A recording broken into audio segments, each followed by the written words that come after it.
Wanda dibuat gelar perkara tersangka terhadap klien abang yaitu Mbak Wanda Hamidah. Menanggapinya gimana? Ya kita hargai hargai tindakan dari beliau. Apapun itu kan sebagai warga negara adalah haknya mereka, ya kan. Tentu saja dia mau datang ke Bareskrim, mau datang ke manapun nggak bisa kita larang-larang kan. Cuma satu hal ya, mudah-mudahan kami berharap itu bukan bentuk intervensi hukum itu aja. Tapi sepertinya enggak lah. Kan cara mainnya Pak Yapto nggak begitulah ya, kita tahu orang ini Pak Yapto itu orang yang terhormat, ketua pemuda Pancasila, ya kan, salah satu organisasi yang besar di Republik ini. Saya yakin juga pasti menggunakan cara-cara yang terhormat.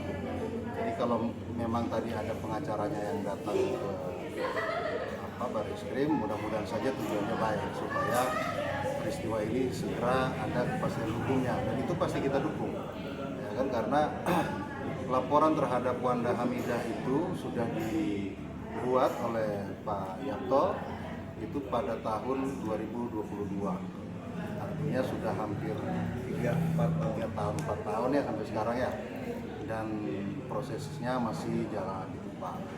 Nah, apa yang dilaporkan cuman yang mau saya komentarin begini kira-kira. Pada tahun 2022 itu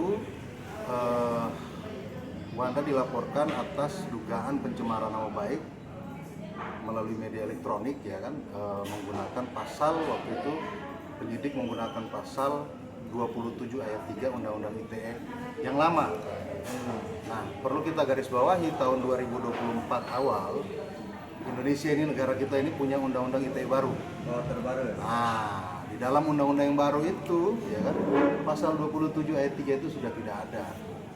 Jadi, sangkaan terhadap Wanda itu, penerapan pasal terhadap Wanda, hukum yang mau digunakan untuk menjerat Wanda Hamidah itu sudah nggak ada. Gugur atau gimana jatuhnya? Karena kan udah perubahan. Ya udah nggak ada, gimana? Sekarang begini loh, orang dituduh, Wanda itu dituduh melanggar, ya kan, pasal 27 ayat 3 Undang-Undang ITE yang lama. Sekarang ini 2025 kita udah punya presiden baru, Undang-Undang ITE kita juga baru. 27 ayat 3 itu ente mau cari sampai lebaran monyet itu nggak bakal dapat.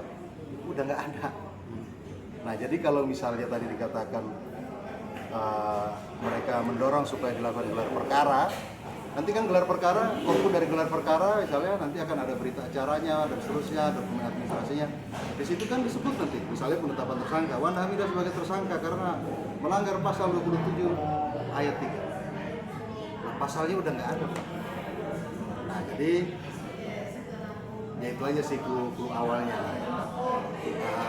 Hal yang lain, saya pikir apa yang dilakukan oleh Wanda Hamidah juga pada saat itu adalah dia kenapa kemudian dilaporkan itu karena Wanda Hamidah membuat pernyataan lewat akun Instagram dia. Akun Instagram itu menyebutkan, seingat saya juga tidak ada menyebutkan nama sebenarnya. Dia curhat gitu kira-kira mengenai proses kehilangan rumah yang ada di Menteng. Rumah yang di Menteng itu rumah keluarga besarnya, ditempati sejak tahun berapa, 60-an kalau nggak salah, 80-an ya. Nah, sampai bahkan Wanda Hamidah itu menikah dulu juga di rumah itu, akad nikahnya gitu. Pada saat dia sekolah juga tinggal di situ gitu kan.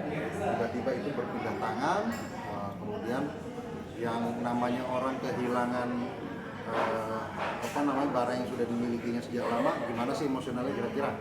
Nah, pasti dia akan melakukan upaya-upaya untuk mempertahankan itu. Tapi yang terjadi kalau kita flashback lagi di tahun 2022 itu kan semua orang tahu, semua orang bisa menyaksikan pada saat itu.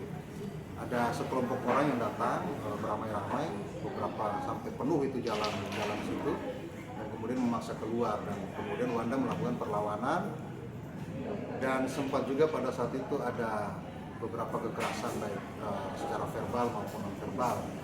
Nah, kemudian Wanda Hamidah itu membuat suatu pernyataan lewat Instagram pribadinya.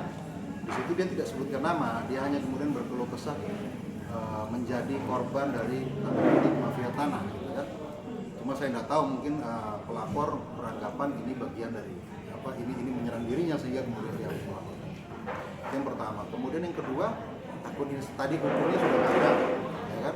Yang kedua, akun Instagramnya juga sudah nggak ada gitu loh. Jadi Pak, kalau teman-teman ingat begitu ramai peristiwa Gaza, kemudian ramai orang menunjukkan simpati kepada Palestina, kepada Gaza.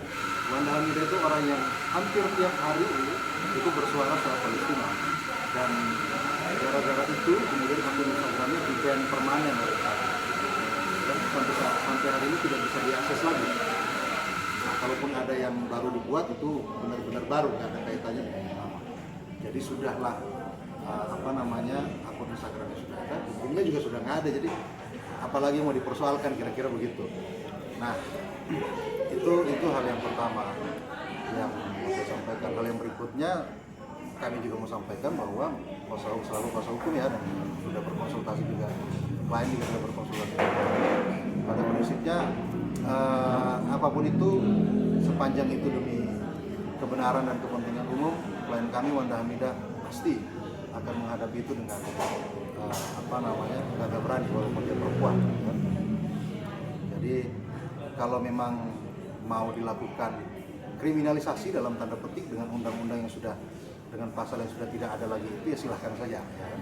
Silahkan saja pihak kepolisian melakukan itu, tapi ingat bapak-bapak polisi, jangan sampai ada yang dinamakan over criminalization. Jangan sampai ada namanya kriminalisasi, apalagi berlebihan, gitu kan, menggunakan hukum yang sudah nggak ada. Itu hal yang lain ya, satu hal itu ya. Hal yang lain adalah kami juga sebenarnya melalui kesempatan ini ya, mumpung ini live, saya mau nanya sebenarnya kepada Kapolri, kepada seluruh jajaran di kepolisian, di Barreskrim, di Polda Metro Jaya.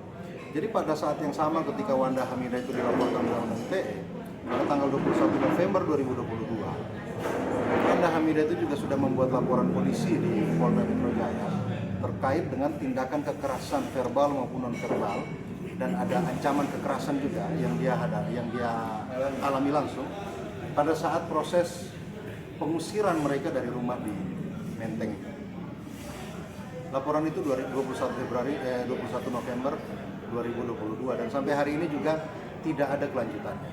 Jadi saya berharap sih kepolisian itu juga bisa bertindak fair dan adil ya. Kalau untuk kasus ITE yang pelapornya adalah Pak Yapto dari Pemuda Pancasila, itu bisa cepat prosesnya sampai sudah naik sidik dan seterusnya. Kami berharap juga laporan dari orang biasa seperti Wanda Hamidah terhadap orang-orang yang hari itu datang dan kemudian melakukan tindak pengancaman maupun kekerasan secara verbal kepada Wanda Hamidah itu juga segera diproses. Buktinya ada kok, fotonya, videonya kami sudah serahkan semua ke kepolisian. Sampai hari ini tidak ada tindak lanjut. Cuma memang kami waktu itu melapor ke Polda Metro Jaya sama sekali tidak bawa uang memang. Karena yang kami tahu setiap orang ketika ingin mencari keadilan di kepolisian harusnya ya tidak mengeluarkan biaya. Gitu. Jadi mudah-mudahan bukan itu penyebabnya gitu loh. Jadi Pak Kapolri tolong dilihat juga, ditengok juga gitu loh. Tapi apapun itu, kalaupun memang nanti ujungnya gelar perkara dilakukan dan Wanda Hamidah ditetapkan sebagai tersangka, nggak masalah. Ya kan, Wanda Hamidah sudah menyatakan bahwa dia akan siap menghadapi ini sepanjang itu dalam rangka untuk membela kebenaran, keadilan, dan harga diri mereka sebagai warga negara, itu akan dihadapi. Gitu. Jadi gitu aja. Jadi silakan saja Pak polisi dan yang lain, silakan berbuat semaunya dan sesukanya. Bang, tapi katanya kan sempat